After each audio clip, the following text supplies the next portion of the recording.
The moment is here, you can stop your search. It's Comics by Perch. Hey everybody, this is Perch, and okay, so this is going to take some unwinding. About 8 months ago, so this would be spring of 2021, DC was doing this book, Superman Red and Blue. And basically, it's an anthology book. It's got a handful of stories in there, usually about 5 or so. None are very meaningful, and I mean that not as a insult. Just they're kind of brief sketches about Superman, and it's mainly an artistic gimmick book. And this is a case where the writer really doesn't matter too much. It's about they're using red, blue, and white and black as the colors, and that's it. And so some artists, some stories embraced this and did some things that really kind of took advantage of the colors to provide emphasis on certain moments and other things. Others just kind of did silly little things. The most recent issue, and I think it was the last issue of this, had a kid coming out, inspired by Superman's his bravery and heroism, and it's funny because the kid's like struggling with what he does, and then suddenly he opens up his shirt and he's got the LGBTQ flag on him, and they're using all the colors there. They're not sticking with the red, white, and blue kind of motif, but it's like this kid's struggling to come out, but he's wearing this T-shirt the whole time under his shirt. I don't know. I don't know why I find that absurd, but just it's like I'm coming out by ripping open my shirt. Well, whatever. Anyway, why are people talking about this issue from back then? Well, in the very first issue, there was a story by John Ridley, art by Clayton Henry, and it's basically there's a page that you're seeing circulate on social media, and it's up on the screen right now. Basically, the story in a nutshell that John Ridley does is that Superman is nervous, and he's going back to the nation of Lubania. And it says, the last time I was in Lubania was under Soviet domination, a satellite state run by an authoritarian regime. And basically, he's going back to do an interview in here. And he's going to do an interview with this guy, Kozlov. And Kozlov is, the years have been good to him. He fell out of favor with the ruling regime of Lubania. He spent time in his own torture camp.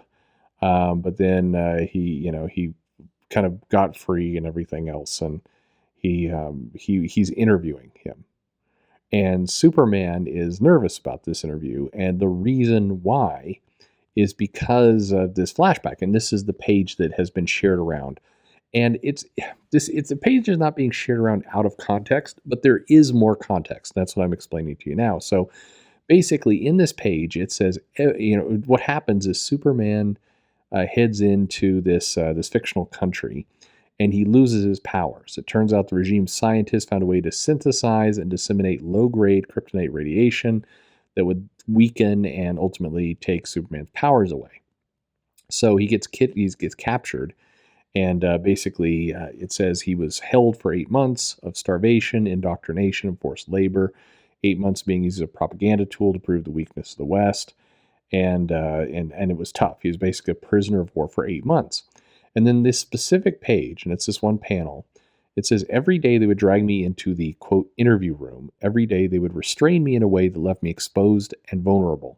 Every day for 8 months they did things to me.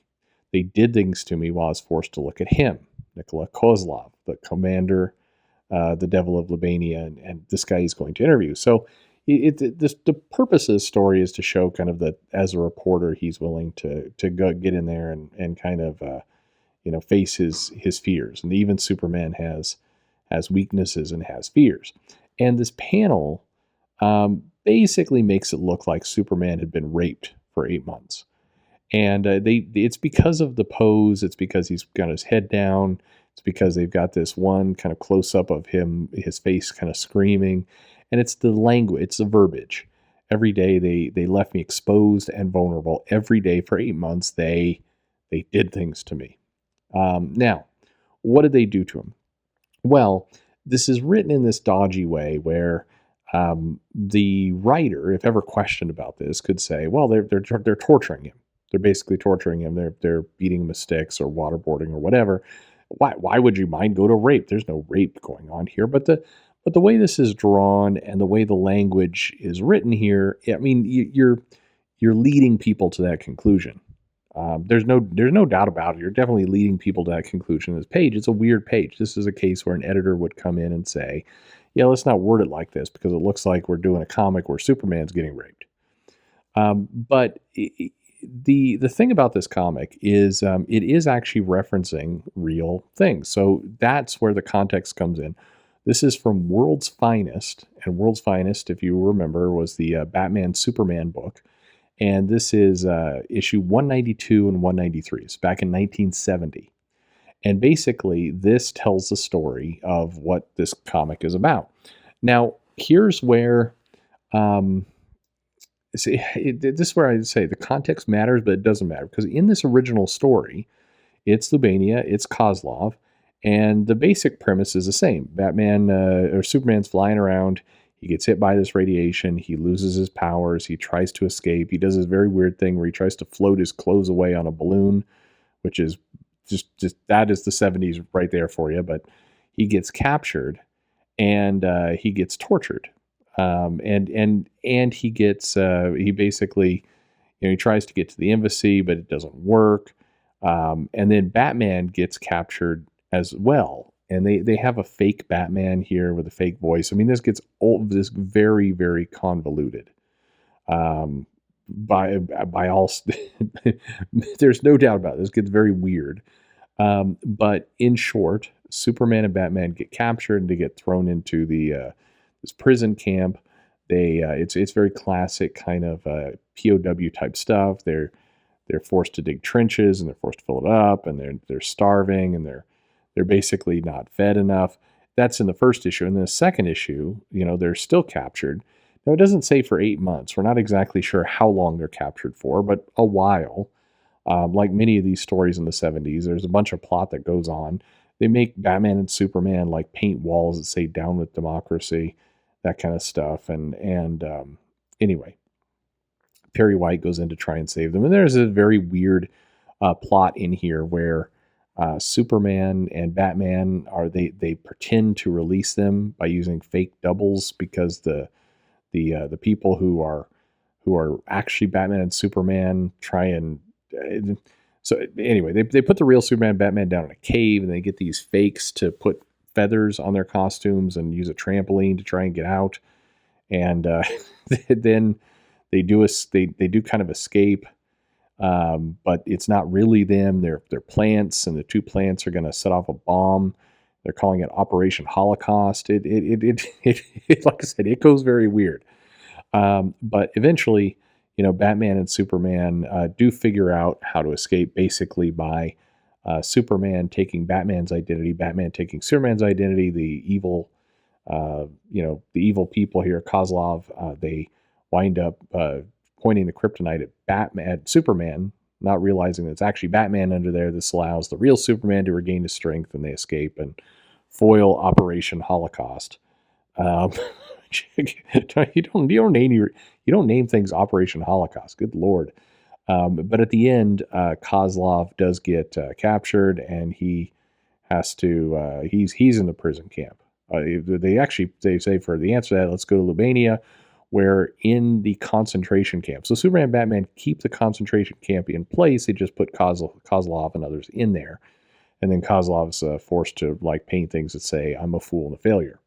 But that's the premise of the story. So if we go back then to this one by John Ridley from Superman Red and Blue, they remove the Batman aspect to this. And they, having read World's Finest, they certainly were humiliating Superman. They were making him eat gruel and dig trenches and rub his face in the mud and, basically do things. So if you go back to his language, say, every day they would restrain me in a way that left me exposed and vulnerable, and every day for 8 months they did things to me. I mean, yeah, if you've got an innocent mind, that this language is true. This language, that is what happened in the original comics. But they weren't raping him; they were making him do kind of humiliating POW like things. So that's the context. The way this is written, though, is designed to, I guess, modernize it. It's meant to appeal to a current audience, but it's weird. So I mean, from my perspective, I love that they are doing callbacks, and good for John Ridley in the sense of, dipping back into a 1970s world finest two-parter. That's pretty cool. You're bringing up some history, but you remove the Batman part of it, which is a huge part of the entire history, and you do have a brief line eventually with Batman's help. I escape the camp, but that's again that's changing the story a little bit to basically tell this new story of Superman going to interview Kozlov, and why is Kozlov escaped? What happened to the concentration camp? I mean, it's kind of weird. They don't mention Operation Holocaust anywhere in here, and this language is kind of dodgy. So anyway, that's the story. That's the context. As I mentioned, pretty sure the writer, meant to do what he did here in terms of, putting this whole thing in place. I don't think this is anything to get terribly outraged about, and I do think it's weird that a bunch of people are doing videos and posts now 7 months later outraged about this. It's somebody just stumbled across this comic and it's like, this is the final straw. Well, I mean, this was back in the spring of last year, so I mean, okay, but that's the full picture there. Make this as you will. Again, I think any reasonable editor would have come in here and be like, hey, let's change the words here a little bit because you've taken this original story.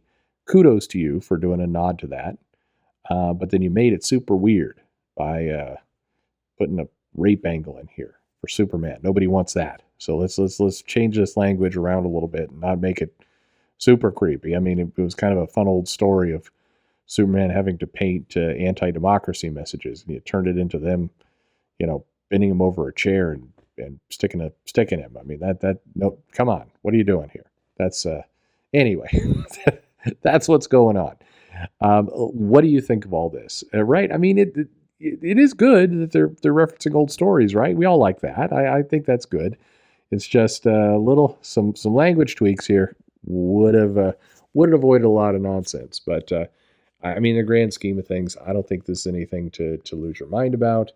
But it is tasteless, dumb. I don't know. Pick your language, pick your word. Anyway, let me know what you think of all this, and thanks for listening.